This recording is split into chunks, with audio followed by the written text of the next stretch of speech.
Now, ladies and gentlemen, introducing the principals first. In the blue corner to my right, wearing the blue trunks, weighing 174 pounds.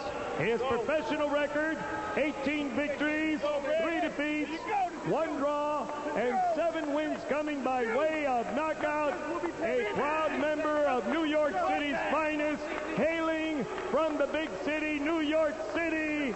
Rated number 3 by the WBA and number 1 by the WBC. The challenger, Tricky Rick Frazierr.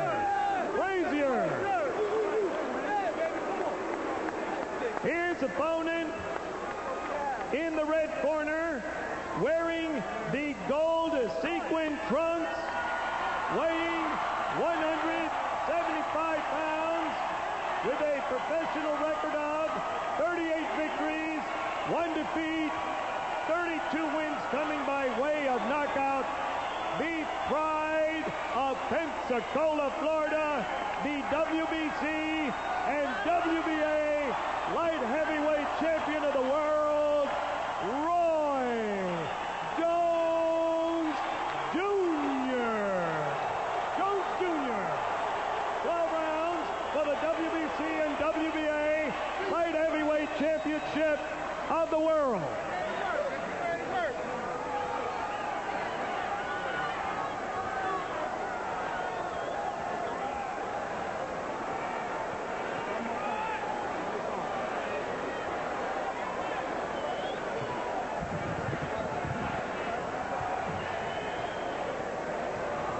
Richard, we spoke in the dressing room. I'm confident that you know exactly what I expect of you. Gentlemen, I will control this fight. This will be a clean fight. Protect yourself at all times. Obey my commands at all times. Any questions? Touch gloves. May the best man win. This small 16 3/4 foot ring did not affect the earlier fight. It could affect this fight if Frazierr intends to do a lot of running. Perhaps it signals the fact that Roy Jones, having had to train through the holidays, doesn't want to have a long fight. Well, again, this ring does not meet with the regulation size, according to the WBC. The minimum is supposed to be 18 feet. Yeah, but they make up the rules as they go along. You know that.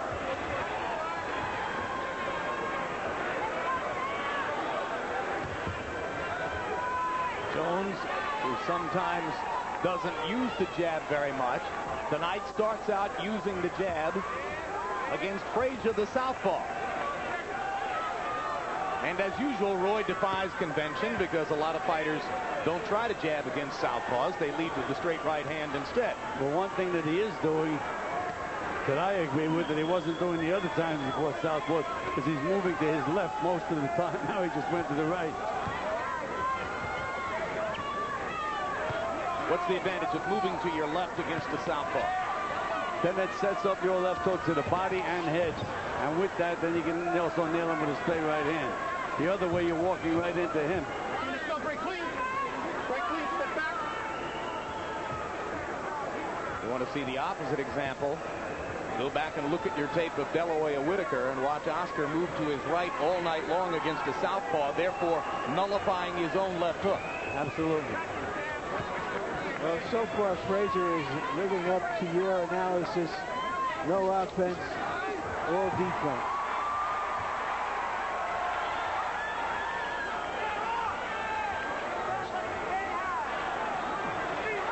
When asked yesterday what he would do against Roy Jones, Frazierr basically said, hey, what can you say about Roy Jones? He's super fast, hits very hard, has every conceivable skill. I guess I'll do whatever I can. Frazierr flicking a couple of jabs.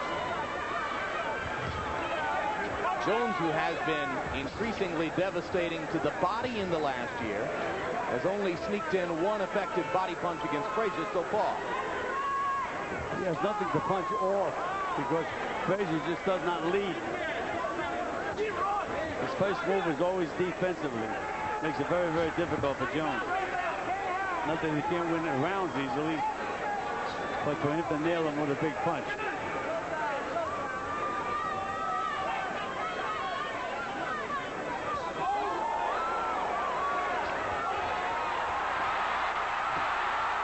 goes Frazier's.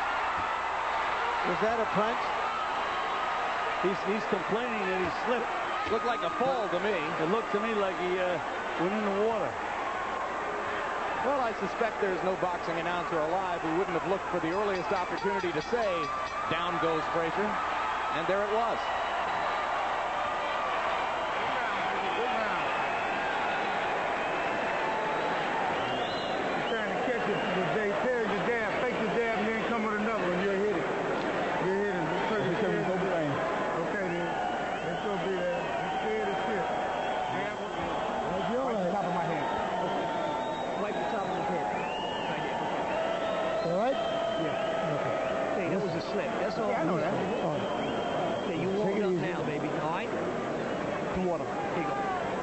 Take an overhead look of this knockdown.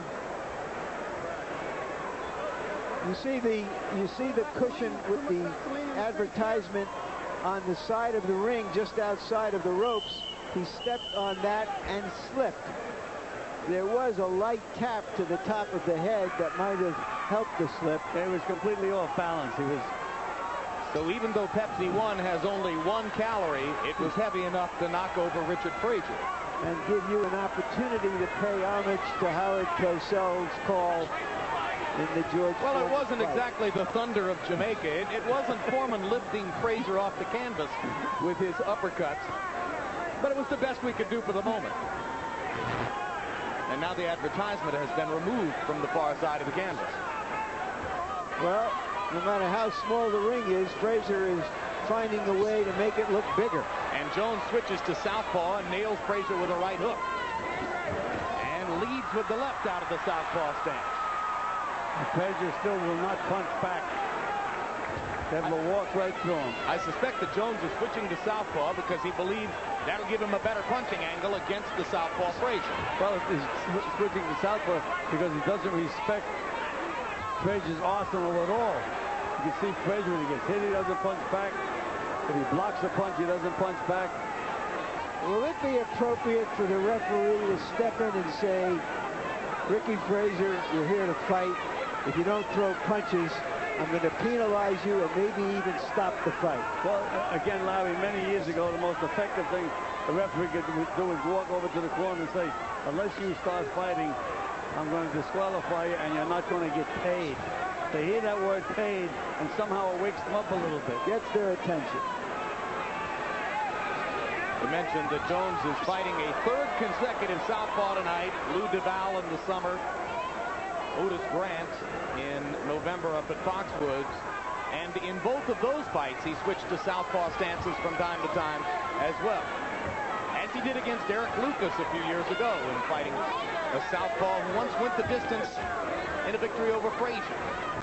Frейзer seems to be patrolling the beat in a dangerous neighborhood. Jones whacking him with a lead left hand out of the southpaw stance. Make him feel more comfortable if somebody put the lights out. Now Jones goes back to his conventional stance. Jones in the conventional stance, holding his left hand below his waist and looking for lead right hand opportunities. There's a landed right.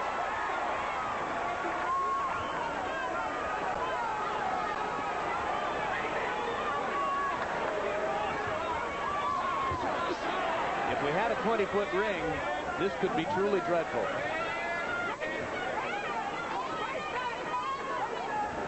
Frazier's agile enough to move away from punches, even in the 16-foot ring, because, again, he doesn't give you anything to punch off.